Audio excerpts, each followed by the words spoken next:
Welcome to the DameSmiff YouTube channel, and today I want to talk to you guys really quickly about the Snarky Puppy's performance of their song Binky.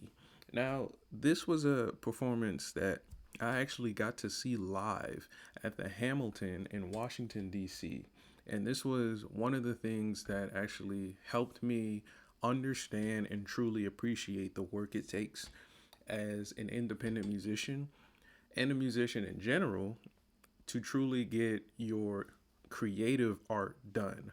Now, I want to first thank you for clicking this video, and obviously, if you enjoy this, I would like you to like and share. But the main thing I would like for you to get from this video is an experience and perspective from a musician viewing the world of a musician as we look on stage, or even if we look at things like how a musician communicates with music and things like that. So the first thing I want to point out too is that when you look at live instrumentation, a lot of people tend to think of something that's complex and something that's very confusing, meaning like cables and audio engineering, lights and sparklers and music theory and sheet music and all these things like that. Though these things may exist, there is simplicity in the role that each of those elements and the vocabulary within music and the music industry, there is a simplicity in all those things and how they relate to one another.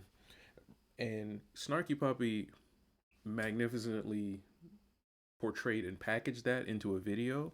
And this video, for me, I was actually able to experience through the algorithm of YouTube. So it hit me as more of a first time experience versus somebody telling me word of mouth that I should hear this or that I hear somebody else listening to it. And I think that's important when it comes to experiencing music live, because a lot of the times we hear music because it's referred to or it's suggested towards us, when there's a lot of times the music that we truly enjoy comes from just experiencing it. And there's a lot of songs like this. There's a lot of, memories and moments that you get from experiencing music like this. And to understand that as a musician, you will be able to convey that to people who aren't musicians or people that just appreciate your art as a musician. So, one of the first things I wanted to talk to you guys about here is their leader of the band, Mr. Michael League. Now, I first heard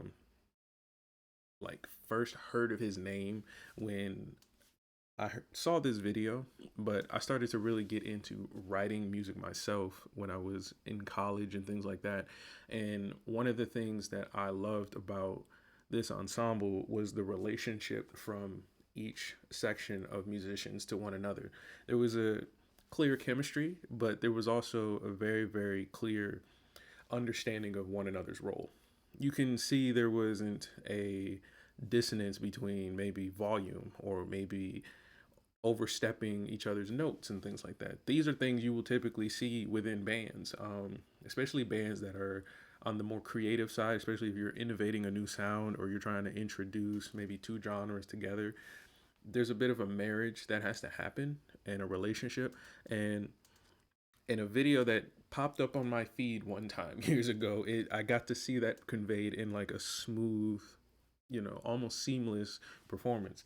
And this was one of those videos for me, and I want to share with you what actually I will notice throughout this video and what really stood out to me as a musician that kind of helped my craft and what could possibly help your craft as well.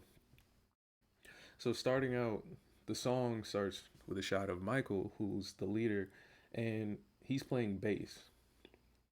And it opens up with just the percussion section, and they're coming with a groove that just kind of sets the foundation for everything. This is typically done throughout music, and this is typically done commonly with music that's called world music. I don't know why it's called world music, other than it comes from other places than major continents. But simply put, they're allowing for all the other musicians to know where the rhythm is and to lock in together. Now, the interesting thing about it, though, is they didn't start with the typical 1 to 4 instrumentation as far as that. They let the shakers go first, so you got a lot of the accent beats first before you got the the actual downbeats of the bass guitar and things like that. So then once the horns come in, they can bring in their accents and melodies and things like that as well.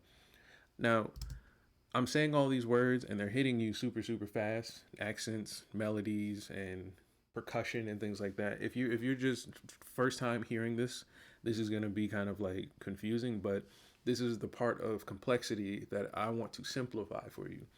This is where you'll see a lot of bands find problems in that marriage and that relationship between their sections and their instrumentation. So when you point out something like this horn section here, each one of those horns have their own lines, their own agenda, their own perspective, view on the song that they're performing, and they have to relate that and understand that between each other, and they themselves make one section. So once you have that in place, then you can put them with the percussion section. And just like I said with the horns, each instrument, like the congos, to maybe the person playing cymbals, and if you have more of a classical setting, you may have timpanis and things like that. They'll have more of a they'll have more of a role that communicates with one another in a relationship to make the song happen. And as you stack on more and more sections, you can build up bigger and bigger things. Now, the next thing you want to work on as a band is going to be understanding the dynamics between one another. Now, the dynamics are going to be the toughest part because a lot of people are going to hear dynamics and feel dynamics differently. So, building that relationship is going to come through honestly practice and a lot of repetition, muscle memory, and truly communicating what you guys would like to convey through a song. Now, let's say you want to do a song like Binky, perhaps it's more rhythmic. It's kind of on the brighter side as far as emotion. And when it ends on a great, grand climax that dulls out into silence, and then there's a huge, I would call, bridge at the end. And this is more of a control of emotion than it is a convey of technical skill. Like we don't really get a shine of one individual player. It's just that each player shines on their own and that they play their role very well when the light shines on them. So now if you take a look at the venue itself, you'll notice that I think just about everybody is wearing headphones. So a lot of the sound that people are experiencing that are actually in the venue is going to be honestly true to the instrument. It's going to be basically plugged right through the mixer straight to the eardrums, and it's going to be a pure sound, which creates two things. It's a double-edged sword, which creates an amazing experience for the music fans and the people that came to listen, and it also allows for the musicians to hear themselves very clearly. So any mistakes and changes that they may need to make, they can, make it quickly and on the fly, and also be able to adjust during rehearsals and such. But the other side of that blade is we will hear every single mistake.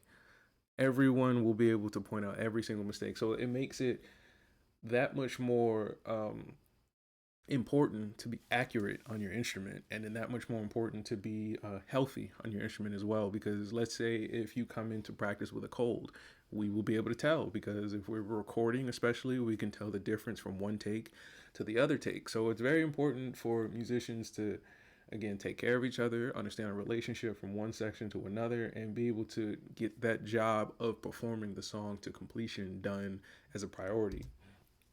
But as you take a look at the venue, the people listening and enjoying the experience, you see how few people there are. They still have to receive the level of excellence that you would expect from hearing a song through your headphones. And that's the one thing that I noticed almost immediately when I was experiencing this video the first time, was that there's no room for error.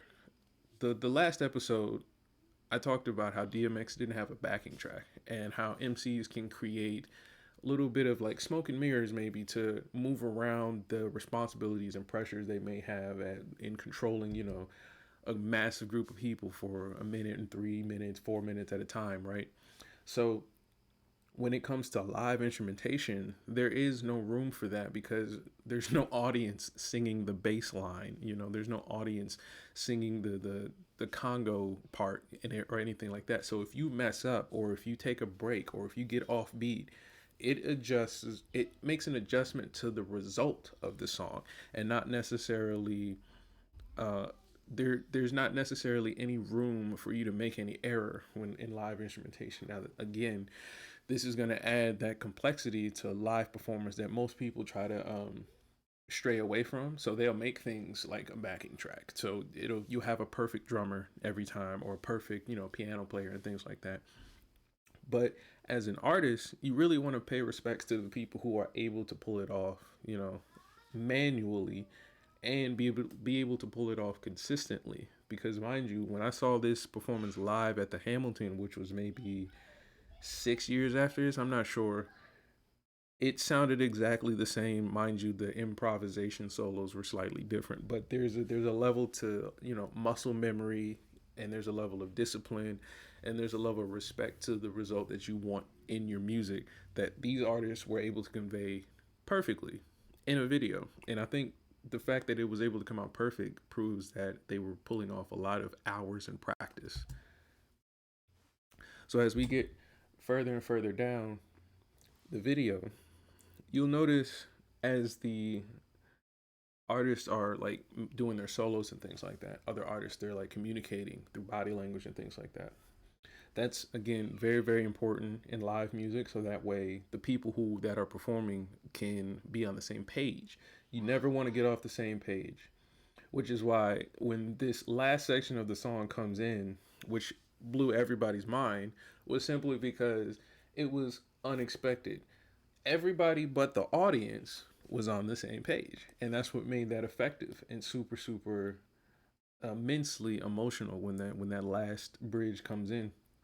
Now, mind you, this bridge comes in too after a very, very emotional fade out of a, I would say, more happier mood, or more, it pulls at the heartstrings. I wouldn't say sad, I would say more nostalgic feel.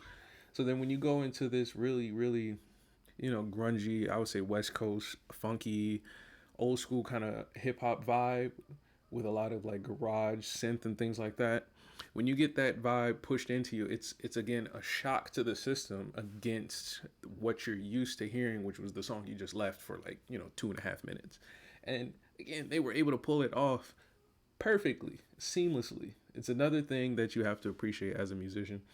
So again, for videos like this, they're kind of very complex because there's so many points that you can address. Like if I was not a musician, I would still appreciate it because of all of the work that went into maybe like the photography, or the videography, and the level of quality of the instruments, the level of quality in the production value as far as the venue, the quality of gear and things like that. I mean, the only complaint that you could probably nitpick is what they're not in a uniform. So anything other than that, this is a seamlessly perfect video. And the only way they're able to do that is through discipline and making sure they're doing the right things as musicians, and again being healthy musicians and being able to be quick on their feet and understanding that what they're going to need to do is complex, but you have to play your role.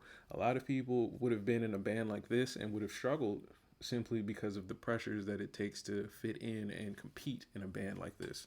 So if you enjoyed this video, let me know, and I'll make more videos like this, and we will keep pumping out more fire content for you guys. And again, if this is educational for you guys, or if you're enjoying these videos in general, just watching musicians just break down musicians, let me know, and I'll keep making videos like this. Like, share, and subscribe, and tell everybody this is the best YouTube channel.